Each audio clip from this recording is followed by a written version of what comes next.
Pour ne rien manquer, abonnez-vous maintenant. Sud Radio, Berkov dans tous ses états. Nous sommes en guerre. Nous allons donc provoquer l'effondrement de l'économie russe. Ah, ça va me coûter combien? Nous vivons, et cela pas simplement depuis cet été, ces dernières années, la fin de ce qui pouvait apparaître comme une abondance. Nous sommes dans une guerre hybride. Vous comprenez pas, maintenant vous circulez tous, s'il vous plaît. Hein, bonne soirée à tous, désolé pour la démocratie. Allez. Donc c'est bon. Ah, il y a une casserole là. Oui, deux casseroles. Il faudra les enlever, madame. Non, pourquoi voilà, enlever des casseroles, s'il vous plaît? Une raison?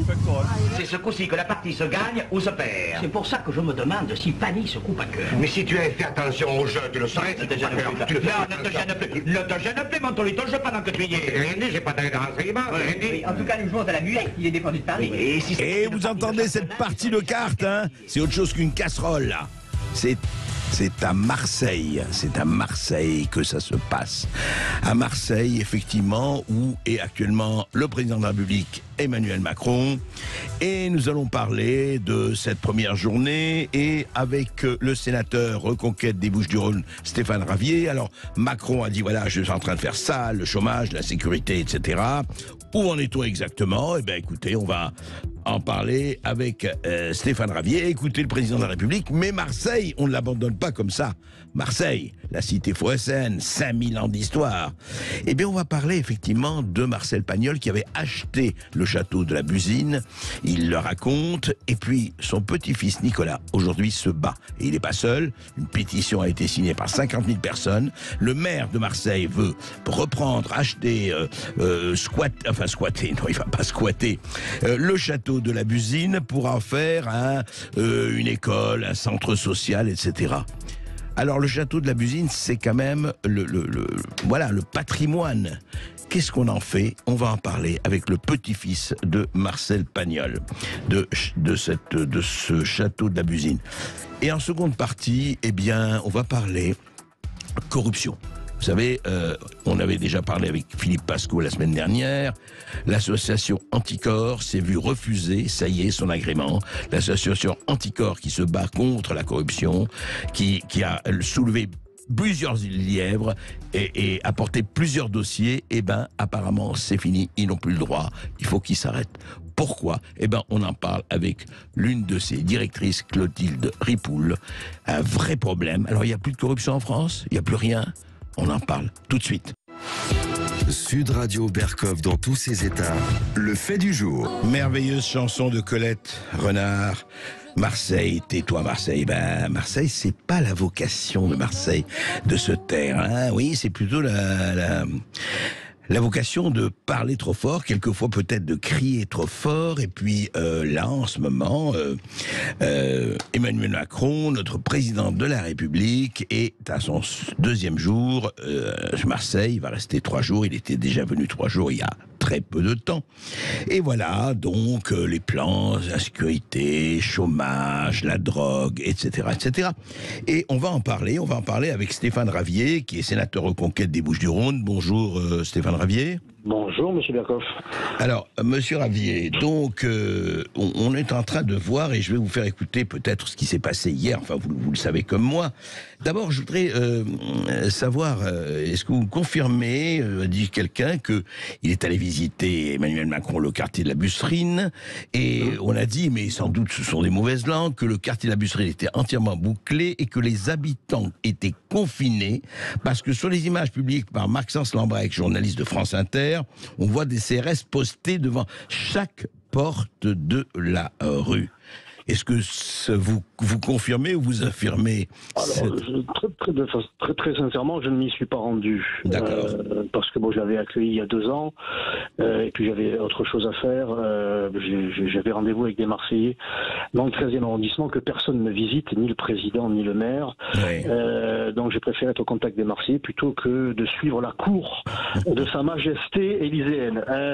Mais je peux confirmer quand même, par divers témoignages qui sont venus à mes oreilles, que le quartier de la Busserine, qui est un quartier où le stup est omniprésent, a été récuré de fond en comble et que la sécurité y a été assurée comme jamais pour la venue du président. Oui, il paraît qu'on a enlevé les barricades, enfin les passages de deal, etc., etc. Bon, bon.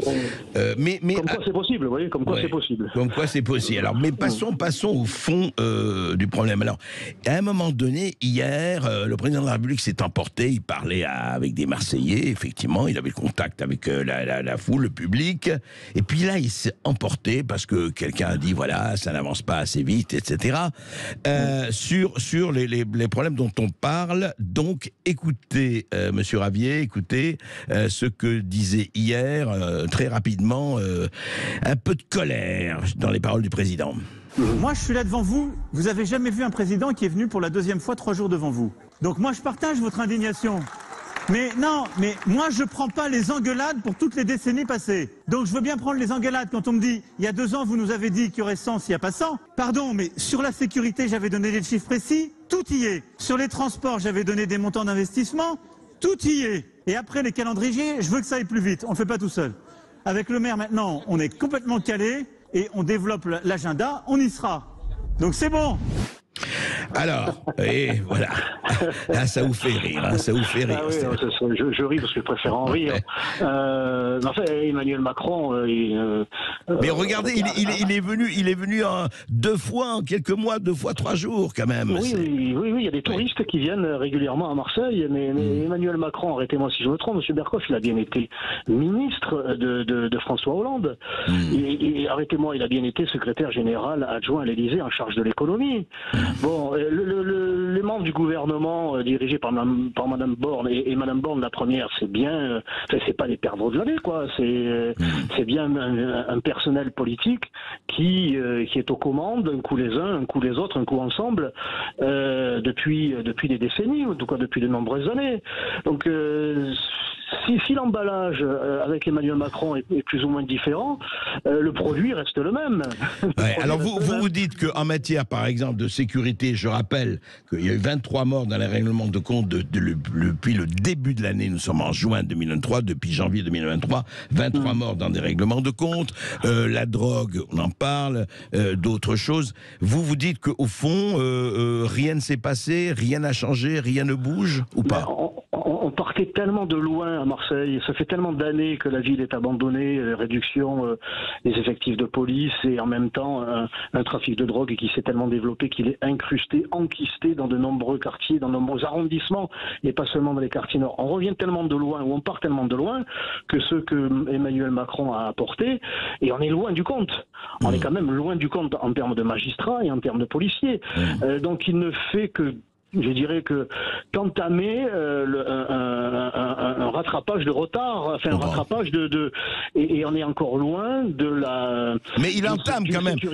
Honnêtement, monsieur, sans le défendre ou pas le défendre, il y a quelque chose qui est entamé. On peut le reconnaître ou pas? Oui, 23 morts, 23 morts avec des. Donc on est qu'au mois de juin, sans jeu de mots, hein, on est qu'au mois de juin et on est déjà à 23 morts avec des gangs, des narco-terroristes, parce qu'ils font régner la terreur dans des quartiers, dans des arrondissements entiers, dont l'activité n'a cessé de se développer. C'est pour ça qu'il y a des règlements de compte, parce que le marché du stup à Marseille est tellement juteux, parce que c'est plus seulement du shit, c'est de la coke que l'on trouve désormais quasiment sur tous les points. Ce que j'annonçais, moi, il y a déjà des années, lorsqu'on me faisait miroiter que, parfois, lorsque ça serait régularisé, lorsqu'on aurait régularisé légaliser le trafic de shit, eh bien, tout rentrait dans l'ordre. Bon, ils sont déjà dans l'après-shit, puisque la coque est omniprésente. Bon, mais la réalité, c'est que le stup ne fait que redoubler de conquête des quartiers et que la police est toujours aussi submergée malgré le travail qu'elle puisse faire, parce que je rappelle quand même que 54% de la délinquance à Marseille est le fait des étrangers. Est-ce qu'Emmanuel Macron a annoncé une nouvelle politique migratoire? Pas du tout. Pas du tout. Est-ce qu'il a annoncé une grande campagne de prévention, parce que moi je pense aussi, d'ailleurs je suis le seul à en parler, de prévention en matière de consommation du cannabis qui fait des ravages. Oui, mais monsieur le sénateur, et à long terme, il n'y a rien. Oui, mais monsieur le sénateur, on va pas reparler de l'emploi, mais il a annoncé qu'il allait taxer immédiatement les consommateurs. C'est peut-être quelque chose, ça. S'ils veulent bien, vous savez, ils vont acheter leur barrette, ils peuvent très bien dire à la police qui les contrôle qu'ils n'ont plus rien sur eux, ni carte bleue, et ni espèce. Et quand on sait, parce que Emmanuel Macron a donné le chiffre des verbalisations des consommateurs, plusieurs milliers en 2 mois, mais il ne donne pas le chiffre le plus important, qui nous a été, à nous parlementaires locaux, donné par la préfète de police il y a quelques semaines. Seulement 30% des procès-verbaux qui sont dressés sont payés. Donc il y a au-delà de la carte bleue. Il y a du travail là, il y a du travail. Le procès-verbal doit être doublé au moins en cas de récidive et triplé encore une fois. On doit pouvoir prendre sur salaire ou sur allocation ou subvention, et on en est loin de tout ça. Donc c'est de la poudre aux yeux, on va croire que c'est encore un jeu de mots, mais c'est de l'habillage pour sa nouvelle visite. Mais il y en aura une troisième, et ça n'aura rien changé. Oui, mais ce qui est terrible dans cette histoire, c'est qu'il faut rappeler, reconnaissons-le encore une fois, ça ne date pas d'Emmanuel Macron, ni de 2016, ni même 2017, ni même avant. C'est un État endémique, et c'est terrible. Et on va parler du chômage. Alors, vous vous rappelez qu'Emmanuel Macron avait dit un jour, il suffit de traverser la rue, on trouve du travail. Il a redit cette phrase un peu différemment hier à Marseille. Écoutez. Je fais le tour du Vieux-Port ce soir avec vous. Je vous trouve. Je suis sûr qu'il y a 10 offres d'emploi dessus. Alors, Stéphane Ravier, dites-moi, on fait le tour du Vieux-Port et on trouve 10 emplois, ça m'intéresse, ça va intéresser énormément de l'auditeurs du Sud Radio, là.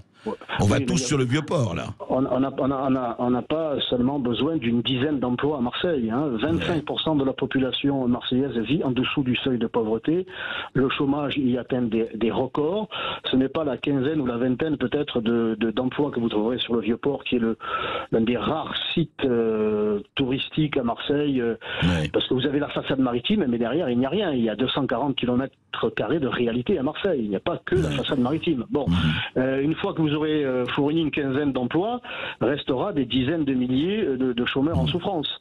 Donc on est toujours dans le même mépris, dans le même déni de la part d'Emmanuel Macron. Oui, et ça ne date pas d'hier, encore une fois, et ça ne date pas d'Emmanuel Macron, il l'a dit. Oui. Pour le stup, juste un retour en arrière. Vous savez, en 2005, quand il y a eu ces émeutes partout en France, il n'y en a pas eu à Marseille. Et le maire de l'époque, Jean-Claude Gaudin, nous disait, vous voulez nous faire croire que c'était grâce au vivre ensemble qu'à Marseille, vous savez, l'Olympique de Marseille, le soleil, la tapenade et le pastis, c'est la recette miracle pour que les choses se passent bien entre les communautés. La réalité, c'est qu'il y avait déjà le trafic de stupes qui tenait les cités, et les petits caïds locaux avaient fait savoir que si la police venait dans les cités, eh bien ça allait nuire au business. Donc cela remonte effectivement à loin. Cela fait donc longtemps que je le dénonce, mais j'ai prêché dans le désert. On considérait que je voulais monter les Marseillais les uns contre les autres, ou que j'exagérais. Bon, ben la réalité aujourd'hui, eh bien, elle a rattrapé tout le monde, y compris Emmanuel Macron, même si il est loin d'avoir apporté les solutions qui s'imposent et les solutions de fond. Alors justement, parlons à part les solutions de fond. Enfin, vous avez parlé des étrangers ou des migrants. Vous avez parlé, vous les avez défendus avec les militants de Défends Mars. Alors les militants de Défends Mars ont été mis en 48 heures en garde à vue et 5 perquisitions. Ils avaient mis une banderole, effectivement, qu'ils retournent en Afrique, au pluriel, qu'ils retournent en Afrique. Et vous avez vous-même d'ailleurs fait des tweets pour protester sur leur garde à vue. Enfin, est-ce que c'est de faire des banderoles comme ça, honnêtement, ça amène le problème, ça règle quoi? Qu'ils retournent en Afrique? C'est des généralités, non? Écoutez, ce sont des jeunes militants de l'association Défends Marseille, et qui ont fait savoir effectivement que dans le bien de tous, pour les Marseillais déjà, qui ne peuvent plus supporter une immigration qui aura besoin de tout, qu'il faut assister en tout, alors que 25% des Marseillais vivent en dessous du seuil de pauvreté, que nous avons une crise du logement sans précédent, que 54% de la délinquance à Marseille est le fait des étrangers, eh bien nous ne pouvons plus supporter, et que sur le plan identitaire, l'islamisation de la ville est galopante, puisque le phénomène des abayas, vous savez, ces vêtements religieux islamiques par destination. C'est à Marseille dont on a entendu parler en premier. Bon, ben, nous avons trop de problèmes à Marseille pour accueillir des clandestins qui ne trouveront pas l'Eldorado. Marseille, c'est plus l'Eldorado, c'est un radeau économique, social, sécuritaire et identitaire. Donc pour le bien aussi de ces clandestins, il serait préférable dans leur intérêt, c'est le message qu'ont fait penser ces jeunes de Défend Marseille, de les raccompagner dans leur pays d'origine, où ils retrouveront leur famille, leurs traditions, leurs coutumes, et nous l'espérons pour eux un meilleur avenir économique. Mais vous savez très bien que c'est pas comme ça que ça se passe, et c'est pas comme ça que ça va se passer. Ils veulent tous aller, d'ailleurs pas seulement en Marseille, en Angleterre et dans toute l'Europe. C'est évidemment un problème très compliqué, c'est un problème qui date, ça fait des années qu'on en parle, voire des décennies, et le problème, effectivement, on a l'impression, Stéphane Ravier, que je ne dis pas que ni vous, ni les autres, prêchez dans le désert ou parlez dans le désert, mais on a l'impression que rien n'avance. Est-ce que c'est une impression, est-ce que c'est un sentiment, ou est-ce que c'est... Il faut quoi? Pour vous, qu'est-ce qu'il faut faire vraiment? Concrètement. Ça avance, M. Berkoff, mais dans le pire. Ça avance dans le pire, puisque vous avez cette association SOS Méditerranée qui organisait ce concert et face auquel ces jeunes ont un concert dont les bénéfices étaient reversés à l'association donc SOS Méditerranée, qui est à l'œuvre pour faire traverser les clandestins, les récupérer puisqu'ils seraient en perdition là, en Méditerranée. Mais le problème, c'est qu'ils les ramènent vers les côtes européennes, et uniquement européennes, en particulier françaises, vers un pays qui comptait déjà 10 millions de pauvres. 10 millions de pauvres, plusieurs millions de chômeurs, avec une situation sécuritaire ou d'insécurité qui est due en grande partie à une immigration sauvage. La situation française et européenne ne peut absolument plus supporter un tel fardeau. Et ce n'est donc pas à l'Europe et même en particulier à la France de subir les conséquences d'une explosion démographique au sud en même temps qu'un effondrement économique. Je crois que le problème, je dirais, africain, ou d'immigration africaine, pour faire simple, ne se résoudra pas en Europe. Au contraire, il est en train d'emmener ici les grandes difficultés qu'ils ont quittées, mais qu'ils vont contribuer à développer en France. Donc c'est pas les Français qui vont pouvoir résoudre les problèmes économiques des Africains. Ce sont les Africains eux-mêmes en Afrique. Et donc, pour vous, ce problème, disons, aujourd'hui et demain, ne sera pas posé par le président de la République ? Le président de la République, lui, est favorable à l'immigration. Je rappelle que l'année dernière, ce sont 500 000 étrangers qui sont entrés dans notre pays. Et puis à Marseille, vous avez une mairie socialiste et même d'extrême gauche qui finance l'association SOS Méditerranée. Donc vous avez au pouvoir local et national des individus qui sont tout à fait favorables à l'immigration, répétant à l'envi ce fameux slogan, et qui n'est qu'un slogan, que l'immigration serait une chance, alors qu'elle est un fardeau économique, social, qu'elle constitue une insécurité pour nos compatriotes. Donc la seule solution, c'est de stopper l'immigration, et je dirais même d'en inverser les flux. Sinon, nous serons, et sur le plan identitaire, nous serons totalement submergés. Moi, par mes fonctions au sein de Reconquête, je suis amené à visiter les fédérations aux quatre coins du pays. Je me rends dans des départements, je dirais, les plus reculés, en tout cas en campagne, etc. Et c'est partout en France, l'immigration est une véritable déferlante. Et le terme d'immigration de remplacement n'est pas du tout une lubie ou quoi que ce soit d'autre. C'est une réalité. Il suffit d'ouvrir les yeux pour le constater. Il faut voir, et ça c'est effectivement vos propos, et vous êtes absolument légitime de les tenir. En tout cas, ce sont les vôtres. Le problème, en tout cas, est posé. Je crois qu'on va en parler pendant très longtemps encore. En tout cas, merci, monsieur le sénateur. Merci, monsieur Berkoff, pour votre invitation. À bientôt. Sud Radio, André Berkoff. Berkoff, dans tous ses états, ça balance pas mal sur Sud Radio. C'était quoi? C'est à toi. Je le sais bien, mais j'hésite. Et alors tu vas hésiter comme ça jusqu'à demain? Voyons, capitaine, nous vous attendons. Ah, mon ami, c'est que la chose est importante. Ils ont 32 et nous nous allons en 34. Oui. C'est ce coup-ci que la partie se gagne ou se perd. Magnifique, magnifique, la partie de cartes sur le Vieux-Port, évidemment, Marius.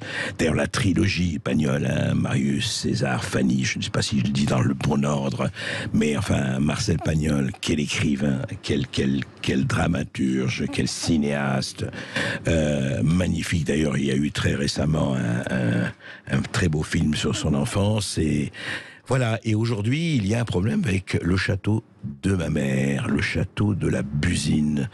Bonjour Nicolas Pagnol.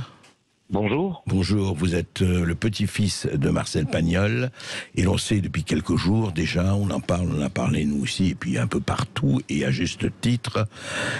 Mais avant de reparler de cette histoire, ce qui est passé très rapidement, et où on va, parce que c'est assez... Enfin, je trouve, je suis pas le seul, qu'il y a quand même un scandale là-dessus, pourtant. Voilà ce que, dans un entretien de 1972 avec Pierre Tchernia, il parlait de ce château de la Busine. Votre grand-père, Marcel Pagnol, écoutez. J'ai acheté le château. Je n'ai pas pu y faire la ville du cinéma, la cité du cinéma, parce que la guerre est arrivée tout juste à ce moment-là. Et quand la guerre a été finie, j'étais trop vieux. Je ne sais pas ce que j'en ferai de ce château maintenant. Je ne sais pas ce que j'en ferai de ce château. Alors, qu'est-ce qui est en train d'être fait pour ou contre ce château? Où on en est, Nicolas Pagnol? Déjà, je crois qu'il faut expliquer l'origine tout à fait. de cette histoire. C'est-à-dire que la mairie de Marseille, un an avant son décès, Marcel va vendre le château à un promoteur immobilier en mettant une clause comme quoi il ne devait pas toucher au château. Donc le promoteur va lotir le parc des 7 collines et ne va pas toucher au château, mais ne va pas le restaurer non plus. Et donc la mairie de Marseille va le racheter au milieu des années 90 et va engager une série de travaux, de gros travaux de réhabilitation pour en faire un équipement culturel, et le château ouvrira au public en 2012 de mémoire. 2012, oui, d'accord. Il y a 10 ans, enfin, à peu près 10 ans. Oui. C'est ça, c'est ça. Et il était clairement établi dans le cahier des charges qu'il ne devait rien avoir à faire avec Marcel Pagnol. Je ne sais pas pourquoi. Ah bon? C'était dans les cahiers des charges, oui, c'est intéressant. C'était dans le cahier des charges du premier appel d'offres à délégation de service public. D'accord. Donc moi, je me suis tenu très éloigné de ce château, vu qu'il ne voulait pas de Pagnol. Donc voilà, donc le château n'a pas vraiment fonctionné, il y a eu beaucoup de problèmes, les comptes étaient dans le rouge. Et l'équipe en place a été remerciée, ça a été repris par une autre personne, Madame Fedel, qui en est la directrice encore aujourd'hui, et qui en 2000, donc elle a rétabli les comptes du château, et en 2016, elle m'a proposé d'en prendre la présidence, parce qu'il y avait un renouvellement de cette DSP. Voilà. D'accord. En 2016. Donc j'ai accepté de devenir président de cette association après en avoir discuté avec elle pendant à peu près un an, afin d'établir un projet, qu'on soit bien d'accord. Voilà, j'ai accepté. Nous avons remporté la DSP. Et d'un château dont la fréquentation était en dessous des 10 000 personnes par an, eh bien, nous avons réussi à en faire un équipement culturel qui accueille au maximum, enfin suivant les années, environ 80 000 personnes, 13 000 enfants. Nous faisons du cinéma, des expositions. Nos comptes sont à l'équilibre. Et bien évidemment, c'est le château de ma mère aussi, hein, bien sûr, bien sûr, bien sûr. Malgré les allégations mensongères du maire de Marseille qui dit qu'il s'agit d'une mystification, non, c'est bien le... Oui, d'ailleurs il le dit, Marcel Pagnol, enfin il précise et il signe, quoi. Bien sûr, non mais écoutez, l'exagération de la déclaration de M. Payan démontre l'absurdité. Donc moi j'étais très fier de gérer ce château, c'est un franc succès, donc là il y a le renouvellement du choix du délégat, du gestionnaire du château. Voilà. Donc qui tombait quand? Qui tombait là? Qui tombait... le renouvellement, non, il tombait normalement oui, là maintenant, mais il y a eu un premier appel d'offres qui a été cassé, on ne sait pas pour quelle raison, auquel nous avions répondu. Un deuxième appel d'offres donc là nous sommes dans les prolongations de notre gestion, bien sûr, jusqu'au 15 septembre. Et donc c'est une autre association qui a été choisie pour gérer le château. Donc c'est la CCO, le Centre de Culture Ouvrière, qui est une association qui gère des centres sociaux. Alors moi j'ai rien contre les centres sociaux, il en faut, voilà. Mais cette association n'a strictement aucune expérience dans la gestion de centres culturels. Mais oui, et c'est un centre culturel, il faut le rappeler, absolument. Oui, voilà, c'est d'abord ça. Et en tout état de cause, dans le cahier des charges une nouvelle appel d'offres, j'ai envie de dire, le nom de Pagnol n'apparaît qu'une fois sur une trentaine de pages. Donc c'est évident que le souhait de la mairie n'est pas de mettre Pagnol en valeur dans ce château. Donc voilà, je me bats pour que Pagnol reste à la Busine. Eh bien, écoutez, on va vous suivre. On va, de ce point de vue, je sais qu'il y a une pétition qui a déjà regroupé plus de 50 000 signatures. Et effectivement, ce n'est pas, en tout cas, c'est un avis personnel, mais je ne suis pas le seul, loin de là. Ce n'est pas normal. Merci Nicolas Pagnol et on suivra votre lutte. Merci à vous. Au revoir. Je suis dans tous mes états parce que ma directrice de conscience, celle qui vraiment dicte ma conduite, Roselyne Bachelot, a parlé. Et quand Roselyne Bachelot parle, nous l'écoutons. Sud Radio Berkov dans tous ses états. Les perles du jour. Fais-moi un mandat, 2 mandats, 3 mandats Manu. Fais-moi un mandat, 2 mandats, 3 mandats Manu. Fais-moi un mandat, 2 mandats, 10 mandats. La France te le demande. Tu peux pas nous refuser ça. Eh oui, les voix s'accumulent. Les voix qui disent mais pourquoi pas un 3e mandat? Enfin, qu'est-ce que ça veut dire? On a entendu Richard Ferrand qui dit, mais oui, la Constitution, d'accord, mais enfin, franchement, mais pourquoi on devrait pas... Déjà, on a supprimé le cumul des mandats, on a enlevé un député peut plus être maire et vice-versa. Pourquoi pas un 3e mandat? Mais franchement, c'est vrai, quoi, pourquoi pas? Alors, et effectivement, Jean-Pierre Raffarin l'a esquissé, Richard Ferrand en a parlé, et Emmanuel et Roselyne Bachelot, s'est exprimée. Et voici ce qu'elle a dit. Écoutez. C'est comme quand on jette une bout de viande au lion, il faut toujours en jeter une plus grosse, le lion n'est jamais satisfait. Alors on a interdit le cumul des mandats, on se rend compte maintenant que c'est une énorme connerie. On réduit à 2 le mandat des présidents, et puis on se dit, ah bah non, finalement, on peut pas lui régler son compte à la fin du 2e mandat. Donc vous êtes d'accord avec ce que dit Richard Ferrand, il faut revenir sur cette réforme. Mais oui, c'est absurde. Bah, c'est évidemment, c'est absurde. Elle a raison. D'ailleurs, aujourd'hui, on voit beaucoup de gens qui disent ça. Par exemple, Volodymyr Zelensky, ça n'a rien à faire. En pleine guerre, le président de l'Ukraine annonce qu'il n'y aura pas d'élection en Ukraine tant que la guerre avec la Russie ne sera pas terminée. Pas d'élection en Ukraine. Mais bon sang, mais c'est bien sûr. Provoquons une petite guéguerre, et puis comme ça, il n'y aura pas d'élection. Bon, mais c'est pas nous, ça. Nous, on est en démocratie. Oui, mais enfin, on peut faire comme, je sais pas, moi. Et bien, Paul Biya au Cameroun, personne ne lui reproche d'être là, il est là depuis 40 ans. Alors, quand on a un président de la République qui réussit aussi efficacement et aussi admirablement, franchement, pourquoi pas le garder? Dites-nous, d'ailleurs, auditeurs de Sud Radio, ce que vous en pensez. Appelez-nous au 0826 300 300 ou envoyez-nous des mails et dites-nous ce que vous en pensez. Vous voyez, parce que c'est très intéressant de voir que, voilà, ça commence à bouger. Pourtant, c'est dans 4 ans, la prochaine élection présidentielle. Oui, mais ça se prépare. Et effectivement, parce que comme vous dites, tous les partisans, mais sinon, qui? What else? What else? Who else? On ne sait pas. Qui d'autre? Vous savez, c'est des interrogations shakespeariennes, mais quand Roselyne Bachelot le dit, c'est tendance. Sud Radio Berkov dans tous ses états. Le face-à-face. Et aujourd'hui, André Berkov, vous recevez Clotilde Ripoul, membre du conseil d'administration d'Anticor. Anticor qui a perdu son agrément vendredi face à la justice. Clotilde Ripoul, bonjour. Bonjour. Alors, vous êtes effectivement membre du conseil d'administration d'Anticor. Je rappelle que vous êtes agrégé d'économie de gestion, que vous êtes professeur de management pendant 20 ans, vous êtes conseillère municipale de Perpignan et fondatrice de l'Association nationale des élus locaux d'opposition. C'est vous dire simplement que vous n'êtes pas quelqu'un qui débarquait d'une école nationale d'administration, tout simplement, que vous n'êtes pas quelqu'un qui débarquait, qui connaissait quand même le réel et la réalité depuis des gens pas mal de temps. Alors Anticor, Philippe Pasco était venu nous en parler la semaine dernière, en annonçant que peut-être, probablement, Anticor allait perdre son agrément. Alors, juste un mot, je le dis rapidement, avant de vous donner la parole, et on va avoir le temps d'en parler, parce que c'est quand même assez préoccupant et disons assez grave, cette histoire. Donc, la justice française annule l'agrément d'Anticor vendredi dernier, le 23 juin. Et c'est quoi un agrément? L'agrément, il permet à l'association anticorruption, c'est ça, Anticor, de déclencher des poursuites judiciaires. Alors vous allez me dire, mais Quelle poursuite judiciaire? Eh bien, rapidement, on va en parler avec Clotilde Ripoul. La cession de la branche énergie de l'Alstom à General Electric, vous rappelez qu'on en a beaucoup parlé avec Olivier Marleix et autres, les contrats russes d'Alexandre Benalla, et aussi des plaintes contre Richard Ferrand, président de l'Assemblée nationale à l'époque, Alexis Collère, secrétaire général et Éric Dupond-Moretti, aujourd'hui ministre de la Justice.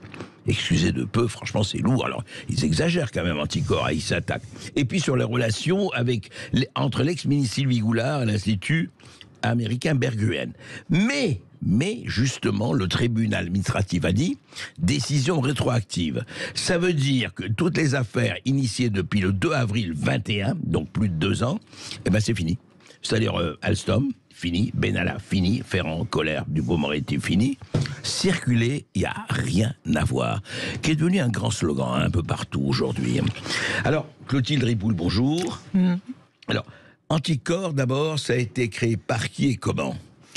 Alors, ça a été créé par notamment Eric Alphen pour... Le juge, le magistrat. Oui, tout à fait. Oui. Parce que, en France, nous avons un petit souci avec les contre-pouvoirs.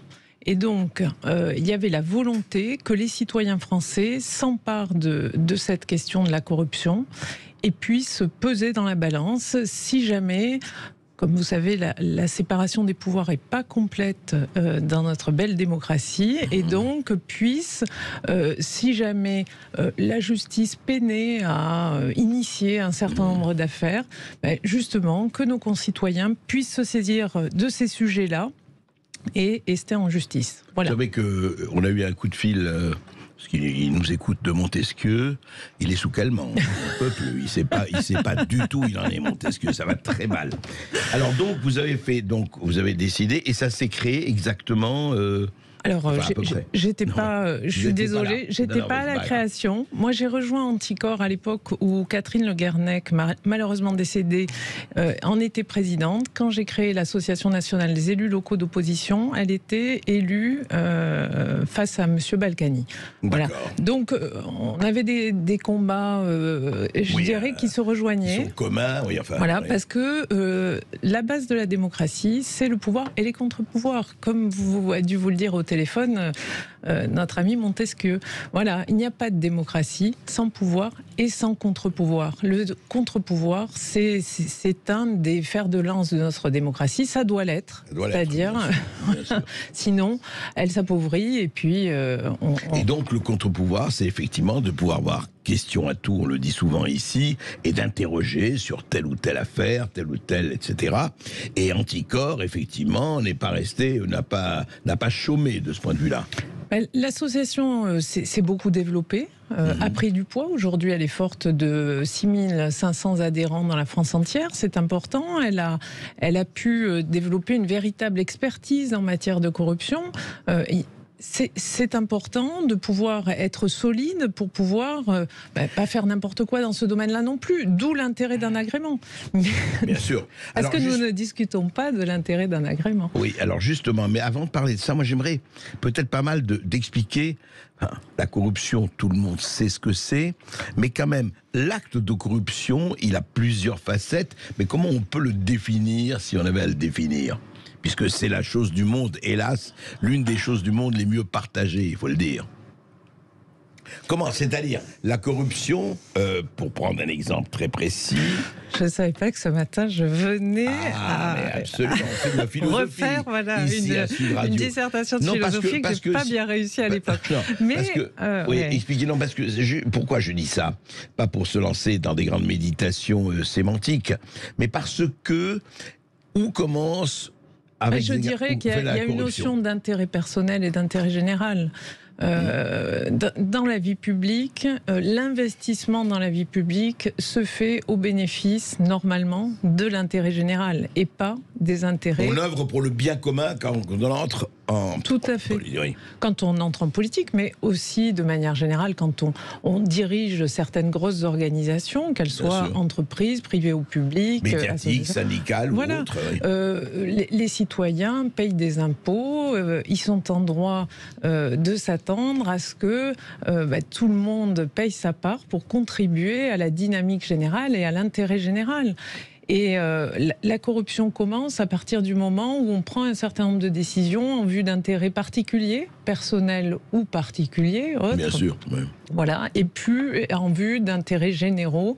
Voilà. C'est mettre ses intérêts particuliers avant le bien commun. Exactement. D'où l'expression conflit d'intérêts. Tout à fait. C'est ça. Alors on va en parler, on va continuer à en parler parce que c'est passionnant ce qui se passe et c'est très significatif quand même quand une institution de contre-pouvoir est justement contrecarrée. On en parle tout de suite après cette petite pause. Ici Sud Radio. Les Français parlent au français. Je n'aime pas la blanquette de veau. Je n'aime pas la blanquette de veau. Sud Radio Berkov dans tous ses états. Avec Clotilde Ripoul, qui elle aussi est dans tous ses états, avec Anticorps bien sûr, effectivement, l'association Anticorps à qui on vient de retirer son agrément, c'est-à-dire qu'elle n'a plus le droit de fonctionner. Mais alors justement, comment ça fonctionne Anticorps Alors, Anticorps existe toujours parce que c'est avant tout une association de citoyens et j'incite tout le monde à venir et à soutenir Anticorps en adhérant à l'association. Voilà, donc c'est une association qui, comme toute association, est régie par des... Voilà, tout à fait, régie par des statuts. Ces statuts ont été... plusieurs fois modifiés, justement pour essayer d'arriver à avoir un système de fonctionnement. Voilà. Donc il y a un conseil d'administration dont je fais partie, qui a été élu dernièrement lors de l'Assemblée Générale qui s'est tenue, je crois, début juin, si ma mémoire est bonne. Voilà, ce conseil d'administration se réunit très régulièrement, je dirais à peu près tous les mois. Il donne des grands axes, c'est-à-dire il discute des thèmes les plus importants et notamment des affaires en cours ou des affaires possibles sur lesquelles Anticorps peut se porter partie civile. Et puis il y a un bureau qui lui est composé de 6 membres et qui, je dirais, gère la vie ordinaire de l'association. Ça veut dire que vous avez évidemment des avocats, vous avez des enquêteurs. Comment vous enquêtez sur les affaires, justement? Alors, les affaires, elles sont remontées souvent par les instances locales, puisqu'Anticorps a des représentants régionaux dans les différents départements.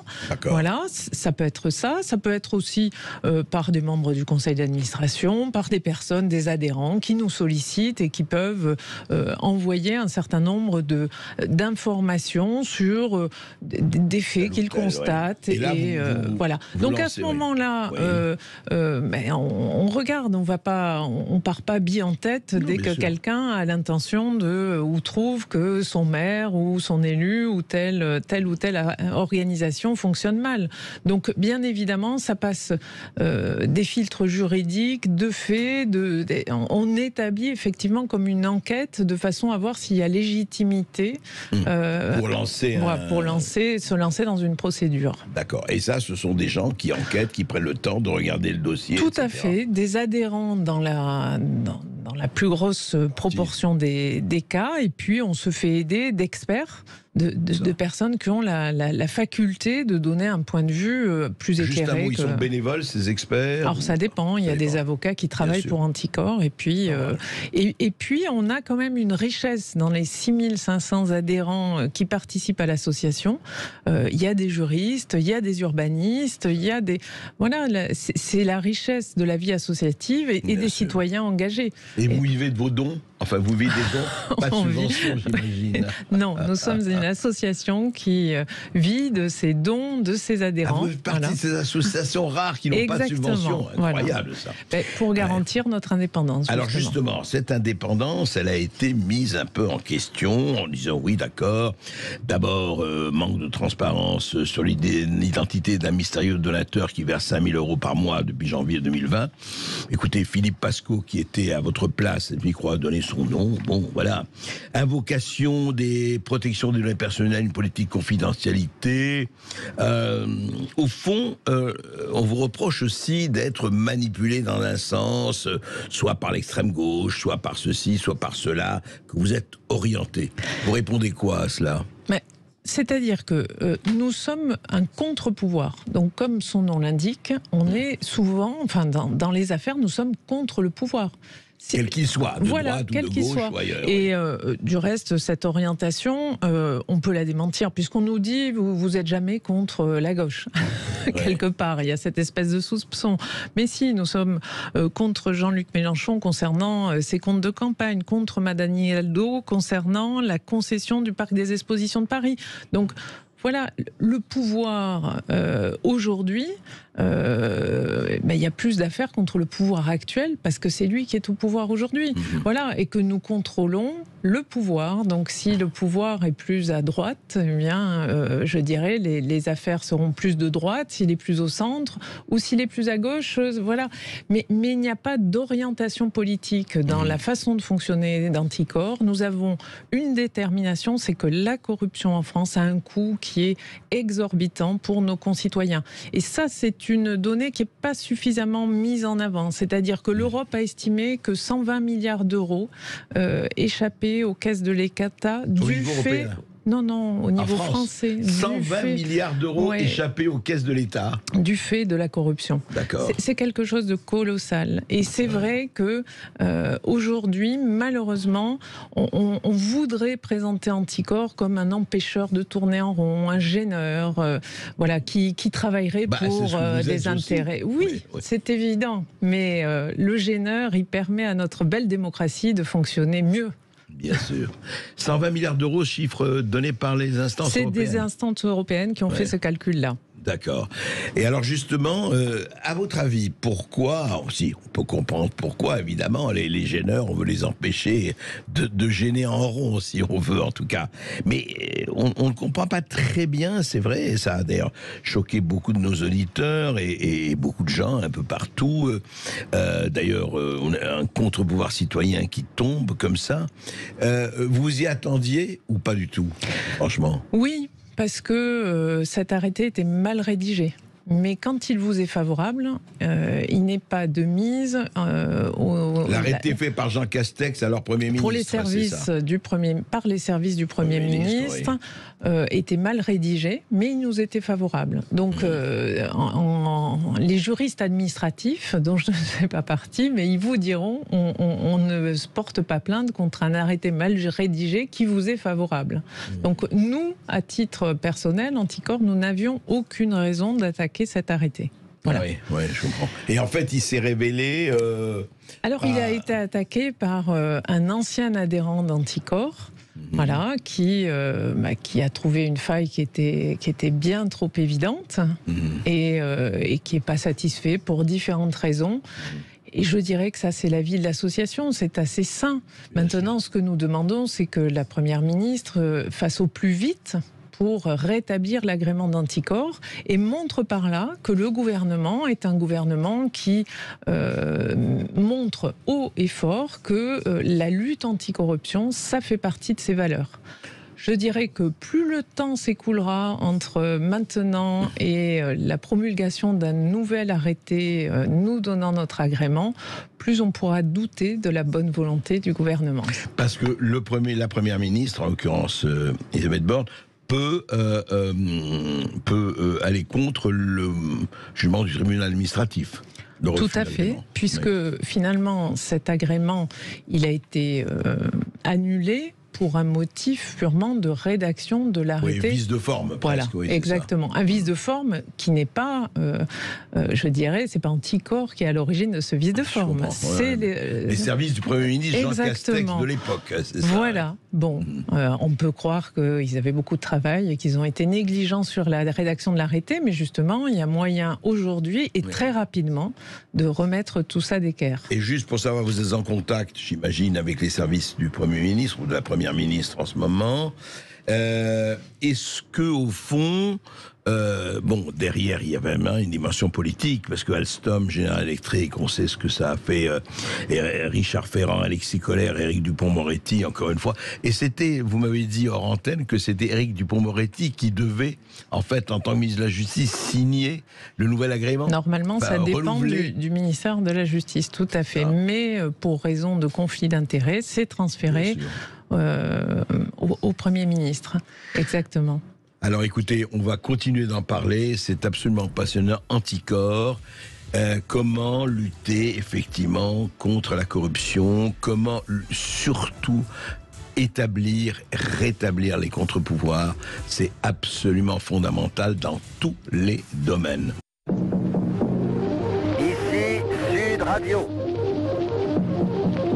Les Français parlent au français. Les carottes sont cuites. Les carottes sont cuites. Sud Radio Berkov dans tous ses états. Et nous sommes toujours avec Clotilde Ripoul, membre du conseil d'administration d'Anticor. Alors je dis pour les auditeurs, c'est très important. Qu'est-ce que ça veut dire? Qu'est-ce qu'on permettait à faire à Anticor? Et vous allez voir, c'est ça, auditeur de Sud Radio, c'est le fond du problème.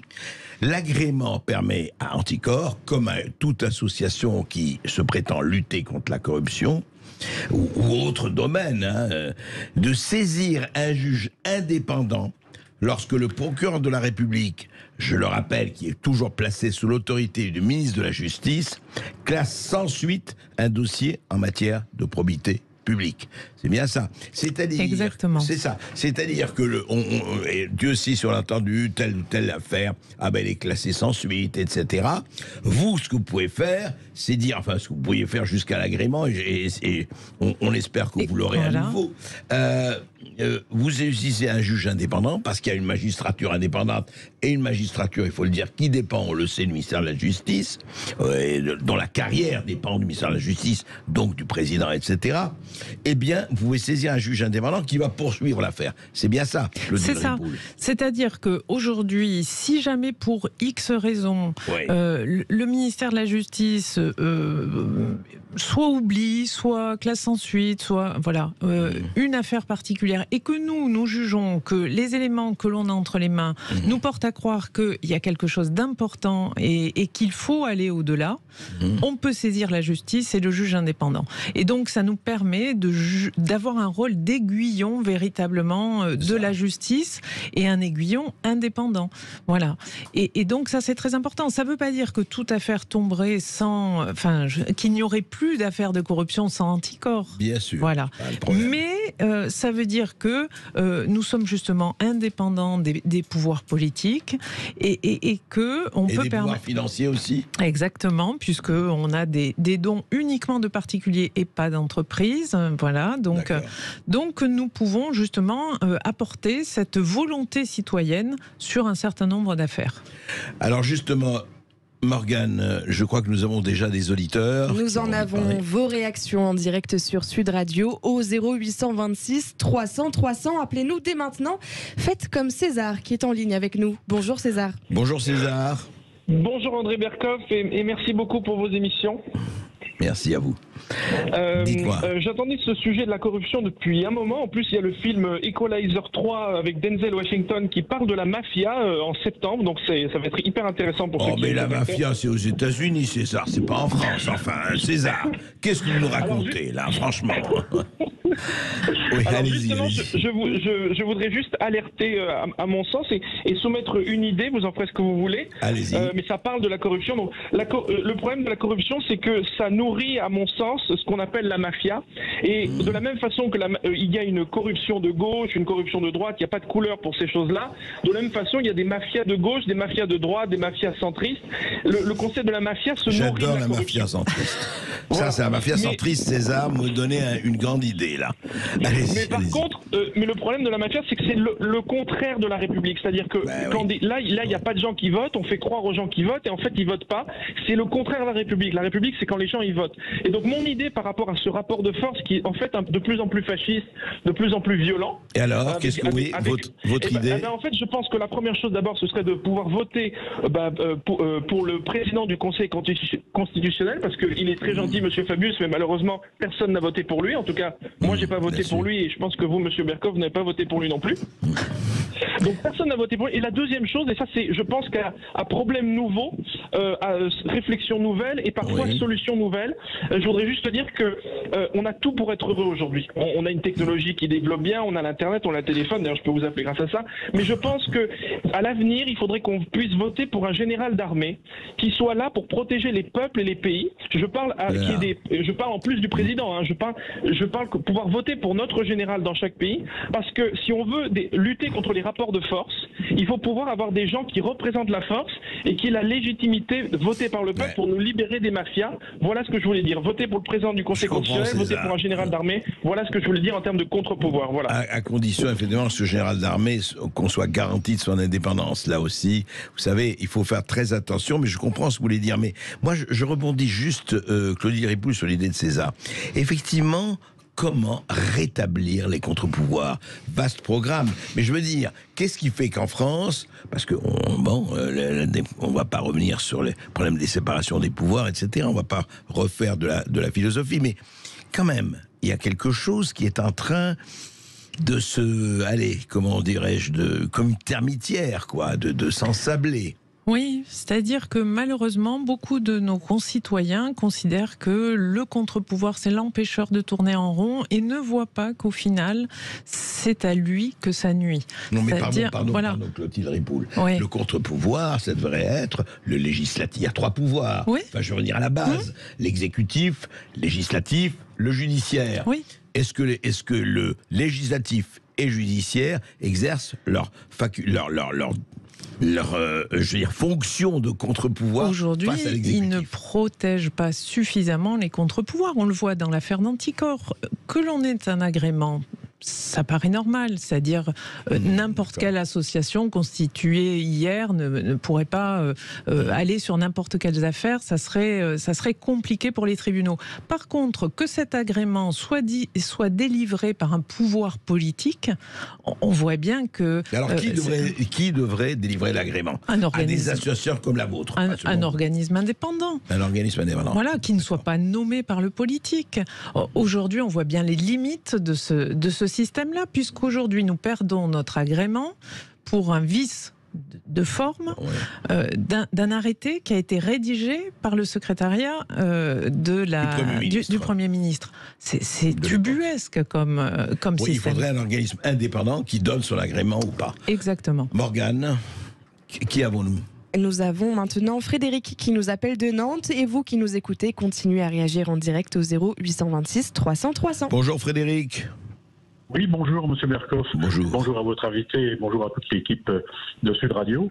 J'avais une question au sujet d'Anticor, et notamment par rapport à l'épisode Covid que nous venons de vivre et par rapport à l'éventuelle corruption qu'il pourrait y avoir en matière de laboratoires pharmaceutiques, de contrats qui ont été passés pour les vaccins, de marchés publics qui ont été ou pas lancés. Et donc, est-ce que Anticor suit ces affaires et est-ce qu'il y a déjà des dossiers en cours bonne question. Au plan sanitaire? Bonne question, Claudie Ripoul. Alors, vous me posez une colle.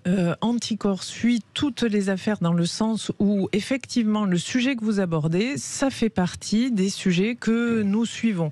Maintenant, savoir s'il y a une affaire initiée aujourd'hui sur ce sujet-là, j'ai pas revu le dossier, l'ensemble des dossiers des affaires suivies par Anticor, parce qu'il y en a plus d'une centaine aujourd'hui, donc c'est quelque chose de colossal.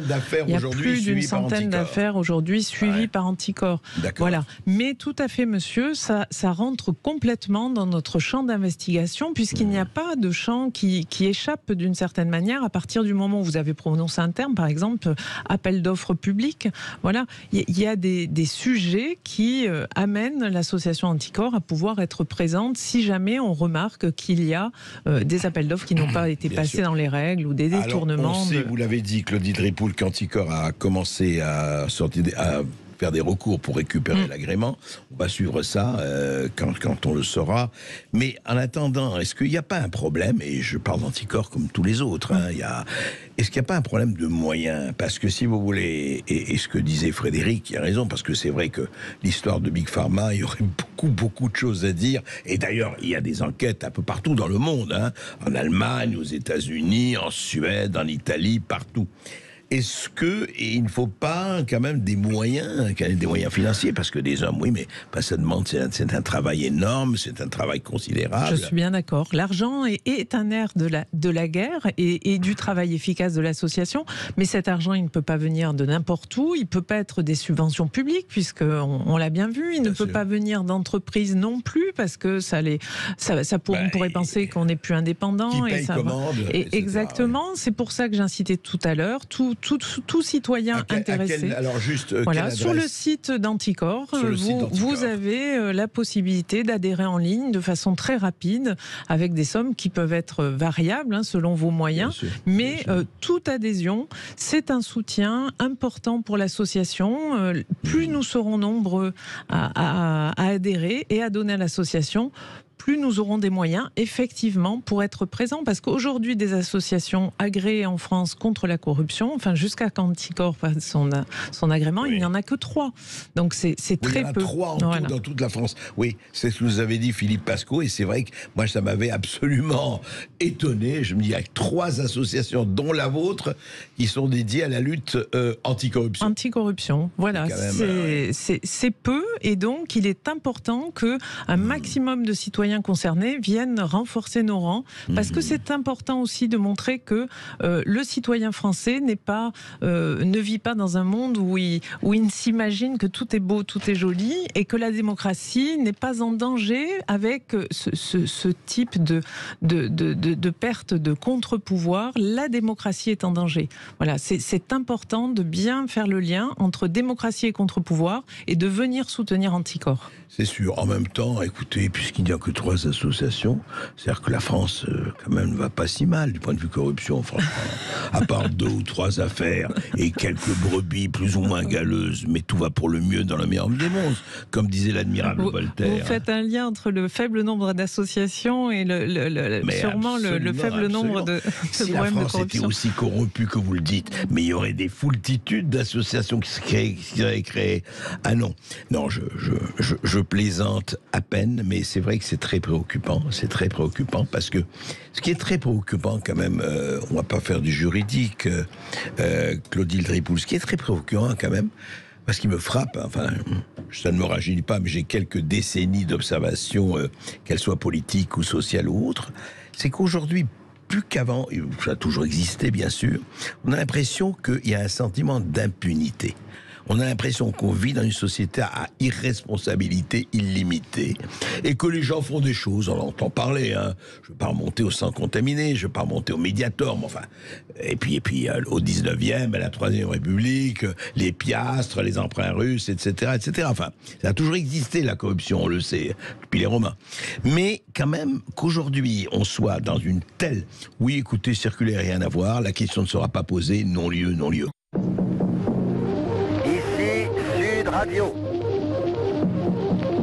Les Français parlent au français. Je n'aime pas la blanquette de veau. Je n'aime pas la blanquette de veau. Sud Radio Berkov dans tous ses états. Qui veut la peau d'Anticor, André Berkov? Les réactions de nos auditeurs en direct au 0826 300 300. Et on accueille tout de suite Jean-Pierre qui nous appelle de Bordeaux. Bonjour Jean-Pierre. Bonjour Jean-Pierre. Qui a son haut-parleur, Jean-Pierre? Oui, attention au haut-parleur, Jean-Pierre. Non, je n'ai pas mis de haut-parleur parce que ça m'a été recommandé. Merci. Donc, oui, on vous écoute. Ma question en premier, il y a 2 questions. Allez-y. Ma question en premier, comment fait-on pour adhérer à Anticor lorsqu'on habite Bordeaux? Vous allez sur le site d'Anticor et en ligne, tout de suite, vous pouvez adhérer. Voilà, très simple, vous allez sur le site Anticor, donnez votre nom, tout ça, voilà, c'est fait, et c'est fait en quelques secondes, cher Jean-Pierre. Deuxième question, l'émigration et l'immigration africaine est due à la corruption. Je peux expliquer par la suite. Voilà. Et vous vous demandez si Anticor s'est attaqué à cela ou pas? Probablement.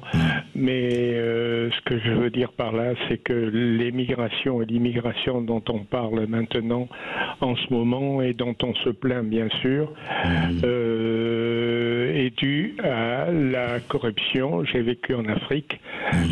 C'est dû à la corruption qui a lieu en Afrique et dans le monde entier, bien sûr, mais je parle de l'Afrique. Là, donc voilà. On connaît les problèmes avec les passeurs et on sait combien coûte, effectivement, et c'est terrible, enfin, combien les 5 000 ou 6 000 euros ou 3 000 euros que chaque migrant potentiel doit débourser. Et le trafic des passeurs, on le connaît, là, c'est assez terrifiant et ça rapporte des millions, voire plus. Merci Jean-Pierre. Je crois que nous avons également Serge qui nous appelle de Lyon. Bonjour Serge. Bonjour Serge. Bonjour Monsieur Berkoff, je vous appelle parce que l'histoire d'Anticor, pour moi, elle ressemble beaucoup à celle de Maître Wadi Akel au Liban, qui est poursuivi personnellement en justice par le Premier ministre pour avoir déposé des plaintes de corruption contre la Banque centrale libanaise. Et je me pose la question parce que ça ressemble à ce qu'on voit donc sur la séparation des pouvoirs. Qui est-ce qui nomme les juges? Dans tous les pays, je me rends compte, ou la plupart des pays, que c'est le politique qui nomme les juges. Et donc, ça commence par là. Et puis, je pense que l'expérience actuelle d'Anticor, elle vire vers devenir l'expérience au Liban où la justice ne peut rien faire parce que les juges sont aussi corrompus que les politiques. Une certaine libanisation, c'est ce que vous dites, Serge. Juste un moment, il faudrait préciser, mais corrigez-moi si je me trompe, Clotilde Ripoul, même je suis encore moins juriste que vous, mais il y a effectivement deux corps de juges. Il y a les juges qui sont nommés par le gouvernement, enfin par le ministre de la Justice, etc. Et puis il y a les juges indépendants. C'est bien ça. Oui, et je voudrais revenir sur les questions de nos deux auditeurs. Oui. C'est intéressant. Je remercie Jean-Pierre d'adhérer à Anticor. Et c'est vrai qu'on se disait tout à l'heure hors antenne que beaucoup de Français s'imaginent que la corruption, c'est toujours ailleurs. Malheureusement, il y a de la corruption en France aussi. Donc ça, c'est un premier point. Un deuxième point, effectivement, il y a des décisions, et on le voit dans le cas de l'agrément, qui dépendent indirectement, mais d'une façon très directe, du pouvoir politique. Et nous n'avons pas, il y a une réforme de la justice qui est en projet en France depuis, qui est dans les tuyaux. Depuis 500 ans. Voilà, nous, ce qu'on demande aux législateurs, c'est justement de séparer aussi cette obtention d'agrément du pouvoir politique. Oui, vous l'avez dit, il faudrait que ce soit un comité indépendant. Nous avons fait une conférence de presse à la suite de la décision du 23 juin. Oui. Ce sont, je dirais, associés à cette conférence de presse, les deux autres associations agréées, Transparency International, donc il y a comme son nom l'indique, une dimension internationale, et Sherpa. Et deux représentants politiques, Olivier Marlex et Rachel Garrido, pour bien montrer, voilà, tout à fait, pour bien montrer qu'il y a la possibilité de la part des parlementaires de modifier cette situation. Bien sûr. Il suffit de le faire. Donc, n'hésitez pas. Si vous avez sur le site d'Anticor, nous appelons chaque citoyen à solliciter son député de façon à faire bouger les choses. Vous avez du pouvoir entre les mains, il faut l'utiliser. D'accord. Mais Morgane. Qui veut la peau d'Anticor, André? Vos réactions en direct au 0826 300 300. On le rappelle, Marc l'a fait, il nous appelle de Béziers. Bonjour Marc. Oui, bonjour Monsieur Berkoff, bonjour à votre invité. Alors, simplement, je voulais demander à votre invité, on voit une multiplication des commissions d'enquête au Parlement, le Sénat, l'Assemblée nationale. Je voulais savoir, est-ce qu'il y avait un intérêt quelconque? Comment ça s'articule? Comment l'association percevait une action comme celle-là? Et est-ce que c'est un écran de fumée ou est-ce que ça peut être ça joue comme un contre-pouvoir également? Oui, d'ailleurs, c'est ce que devrait être le législatif aussi, en tout cas en partie. Est-ce que les commissions d'enquête... C'est le droit du Parlement et c'est une bonne chose. C'est bien que nos parlementaires, justement, se penchent sur un certain nombre de sujets et ça permet, dans un certain nombre de cas, de préciser ou d'aider le pouvoir judiciaire après à faire son travail. Donc tout ça va dans le bon sens et travaille dans la même direction à éclaircir une situation. Il ne vous a pas échappé quand même que certaines commissions d'enquête sont closes très rapidement. C'est le parlementaire qui décide. Absolument, absolument. Nous allons effectivement parler de cela. Et moi, je suis très frappé. Mais je ne sais pas ce que vous en pensez. Je trouve que on en a beaucoup parlé ici, qu'en Amérique, Dieu sait s'il y a des choses qu'on peut reprocher aux USA et aux États-Unis, mais les commissions d'enquête, mais les poursuites, mais les contre-pouvoirs, tout donne à penser, enfin en tout cas, qu'ils sont quand même plus forts. Il y a, si vous voulez, on voit très bien avec que ce soit l'affaire Biden, que ce soit le Covid, que ce soit toutes les mesures qu'il y a eu. Très franchement, quand on suit un peu ce qui se passe aux États-Unis, je suis très frappé de voir le nombre de commissions d'enquête, de la Chambre des représentants, des États. Parce que le problème aussi en France, c'est qu'il n'y a pas de décentralisation de ce point de vue-là. On n'a pas, si vous voulez, il faudrait qu'il y ait, en fait, dans chaque grande ville, au moins, ou chaque communauté de communes, au moins des gens qui se disent, ah là, sur même un problème local, là, ça va pas du tout. Alors, il y a plusieurs points que vous abordez, mais c'est effectivement les moyens financiers à disposition des parlementaires aux États-Unis sont beaucoup plus importants que ceux dont on dispose en France. Donc, il y a vraiment, de ce point de vue-là, un mode de fonctionnement qui est totalement différent. Vous parliez des pouvoirs d'investigation, etc. C'est beaucoup plus important de ce côté-là. Vraiment, voilà. Parce qu'on leur donne les moyens de faire. Ils ont exactement des moyens de fonctionner qui sont beaucoup plus importants. Après, vous parliez décentralisation. Effectivement, la décentralisation n'a pas été au bout de sa logique, et notamment en matière de contre-pouvoir. Et c'est vrai que moi, je l'ai vécu au sein de l'Association nationale des élus locaux d'opposition. Vous étiez à Perpignan. Voilà, mais l'opposition ne dispose pas de suffisamment de moyens pour pouvoir jouer ce rôle de contre-pouvoir, et ça, c'est dommage. Comment ça se fait?